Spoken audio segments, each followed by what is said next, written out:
Hello, everybody. This is Frank, Iron Age News. It's Thursday, May 15th, and we are going to talk about what everybody's thinking about, which is the big, beautiful bill, the new proposed budget Donald Trump wants to get out there and the Democrats want to get in front of so they can twist your perception of reality. What this is, more than anything else that we're going to see, is it's not about tax cuts, okay? This is a new economic philosophy and a gamble that the Trump administration is making on American productivity, okay? This is about a fundamental shift in how the federal government relates to the economy and whether American industry can carry its weight in the future as it has done in the distant past, okay? So what are we going to see in this? We'll go over a couple of things of what you will see. It will extend the 2017 tax cuts permanently, including those for individuals, families, and small businesses. It expands deductions and exemptions. You've heard a lot about that, the tax on tips and overtime and things, targeting working class and retirement age Americans. And it also provides powerful tax incentives for domestic investment in manufacturing, energy, infrastructure, and innovation, okay? Less on the free money USAID style nonsense, more on the it's being done and we will give you tax incentives to continue to do it type of business. It is supply side economics with a 2025 twist, as we would say. It is aimed at the real economy of the United States and not at the financial markets, which has been majorly... God, when's the last time we actually had a government that tried to play towards the American industrial system? I don't even know. After World War II, somewhere around there. So instead of focusing on balancing the budget through higher taxes or austerity, the administration is betting on one thing, and that is growth. The gamble is that these tax cuts, combined with deregulation and strategic investment incentives, will spur a resurgence in U.S. industry. And that resurgence, in turn, will create millions of high-wage jobs, expand the national tax base, restore key supply chains, and eventually offset the near-term deficit impact. Okay, this is the policy wager that's being made. The bill could reduce the revenue brought into the United States government by over $4 trillion, but that is over 10 years. So when they say $4 trillion, it's not this week, it's over 10 years. But if American businesses respond as they hope for, with factories, foundries, chip fabrication, things like that, the revenue gap could shrink as taxable income and output rise. The problem, as we all know, is going to be, and we'll probably cover it again, is certain industries we need a training/retraining period in. Shipbuilding, which could become immensely profitable to the United States. We have to train or retrain people to learn how to build ships. The computer chip industry, once again, we need to train additional people and or retrain people to be able to make those chips. So Trump's team believes the global economic model over the past 30 years, which was built on offshoring and cheap labor and bloated federal oversight, has hollowed out America's middle class. This is a fundamental truth in my mind, having used to be in the middle class, right? This bill is a counterattack. Let's look at it that way. It's designed to redirect investment back onto U.S. soil. It's going to reward domestic production over imports and revitalize America's capacity to build, assemble, and export. In this view, the budget isn't just an accounting tool, it's a weapon for economic sovereignty. A bet that if you stop punishing productivity and start rewarding it, America will rise to the occasion. That is what Trump wants. He wants to see the old World War II film where the organizations roll up their sleeves and they put together an industry that will be able to beat the Axis at its own game, okay? So let's be clear, though. This is not guaranteed to work. The bill itself assumes that industries will invest long-term based on tax incentives. The Congress will support matching spending cuts, and the global economic conditions won't undercut the recovery. And we've done videos in the past talking about Donald Trump is falling into a trap by expecting big corporations to actually do the right thing. So the idea would have been, let's target small to intermediate sized corporations or businesses in general, because they don't turn around and stick it up your ass quite as fast as Lockheed Martin and all the other guys would do. Okay. Now, critics are going to tell you the same thing. We also have the issue of Congress. Will they support matching spending cuts? Well, we've already seen DOGE has decimated certain branches of the government or organizations within branches of the government. We have not really seen them delve into the Defense Department as they should, because they're doing other things. There is a lot more to be uncovered and removed before we go any further with what adds up and what lines there are there. And the other thing, we're almost at $1 trillion, I believe, in uncovered useless spending. But will Congress work with that? Will Congress do the right thing? It's sad to say that. We have American corporations. Will they do the right thing? We have Congress. Will they do the right thing? The only one who doesn't have to do the right thing is global economy. And that is going to have its own problems, which are not our problems. Okay. So the critics are out there and they're telling you that if the growth doesn't materialize quickly, the result could be ballooning deficits with no payoff. I am telling you that certain industries, we'll just say the chip industry, to train somebody in that, and I could be wrong, but I looked it up earlier, depending on what level of work you're doing in the computer chip industry, and you have a regular degree, which would be, let's say, between a high school education and a master's degree, there's like 3 or 4 levels.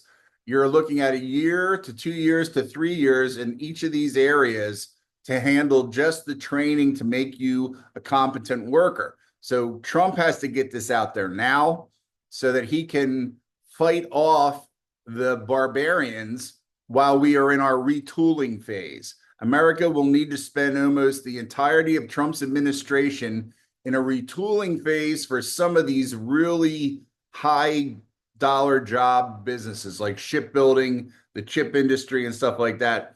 Doesn't mean they can't be started, but to get the American base going, you're going to have to take some time. You just can't get into it. Infrastructure projects, on the other hand, yeah, we can do them all day. All right. Regardless of what anybody tells you about the illegals, they aren't working on the big projects for the federal government. If they are, somebody should be going to jail, right? So, like I said, the critics are going to tell you that if growth doesn't materialize quickly, you're looking at deficits. Well, they want that, and they're going to do their best to stymie any kind of escalation there. Why not? The Democrats need that win. If the Democrats cannot prove that this is a failure, they won't be able to reinstitute the versions of socialism that they enjoy so much, right? Other people are arguing that the temporary nature of some of these provisions may blunt the intended effect, creating an uncertainty in planning. I do not think so. I think Trump wants to wheel out this giant all-inclusive plan that he has, but he has not finished the battering of the Chinese, the battering of the Treasury Department. The DOJ still, I don't think, is under control. The Department of Defense obviously is not under control at all. Okay. We've seen that constantly since day one. So he has to get that going, and then he can move. I would say if he's had 100 days, the end of 6 months to 8 months, he'll have everything in the position it needs to be to back the money truck up and to get it out there. Now, if they are going to guarantee certain types of loans, that would be incredible. You know, that's what they need to be doing with some of these smaller companies that need like $3 to $5 million, but it's guaranteed. Everybody has to have their paperwork in line. It's no more letting your cousin have money, Nancy Pelosi, just because he's your cousin, right? So where does that leave us on this, right? Where does it leave us? The big, beautiful bill is not a balanced budget plan. It is a productivity wager. He is gambling. He is a gambler by heart in casinos, right? A belief that by letting American industry lead, the country can generate more value and more revenue than the federal government could ever distribute through bureaucracy. If you recall history, way, way back when, the entire United States pretty much lived on the excise duties that came out of the New York Customs House. The entire country was dealt with the import and exports out of New York City. All right. And he knows these kind of things. And he knows that things can get done if we are not pissing our money away on stupid things, if we are not arming the enemies of the United States. If you have had any chance to see what he's been doing in the Middle East, it is like it's a different person. His shtick is different. I watched the 40-minute video. Around minute 14, I would tell you, he makes the most prescient statement that I think he's ever made in his entire life. And the Arabs go crazy. That's all I'll tell you. Around minute 14. And it slags every other exploiter president that's out there. So when all these liberal shitbags are telling you about colonizers, this and that, Donald Trump gave the ultimate anti-colonizer speech in Saudi Arabia 2 days ago. Okay. So his belief is that by letting American industry lead, I'll just back up again, the country can generate more value and more revenue. Now, whether that bet pays off depends on how the industry responds, okay, and whether voters, policymakers, and businesses are ready to take that leap. What we have to do is when you see socialist Democrat interventionism in this, you have to call it out, you have to kill it. They would rather burn the whole thing down than allow the American people to succeed. And this is succeeding at a level that we have not seen since I couldn't tell you when. I'll give you one last anecdote, and this is what I base my idea of Trump, because Trump's older than I am. And he probably heard the same stories. My grandmother back in before World War II, single mother, 3 children, and she was always able to find where they said, why didn't you take the welfare? Because they had welfare back then. She said, leave that for somebody who really needs it. I can always find a job. In the city that she lived in when she was younger, which was Philadelphia, and she was up there in the Northeast, there were so many factories, and every day there'd be a sign out front says, we need women or men to do this, this, and this. If you couldn't find a job, I'm not saying hold a job, because, you know, a lot of fall down drunks and shit back in the old days. And there were a lot of people that had to do what they had to do, you know, to keep your family together. But you could always find a job. If somebody couldn't find a job, there was something wrong with them.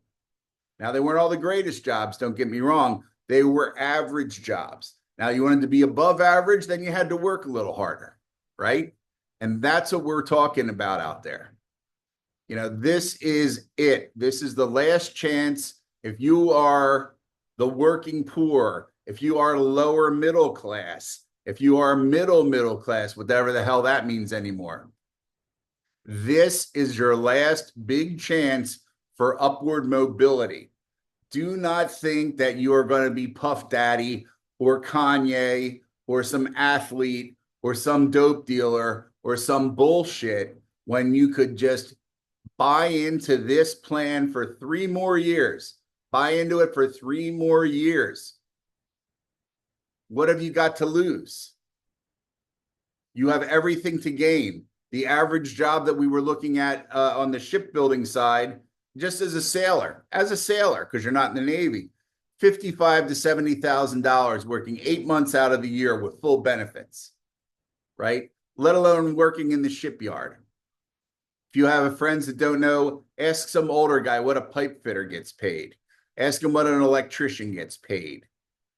Things like that, because you're going to have them paid similar to what the union wage is, because that's the only way we'll be able to make this work without having stupid problems. All right.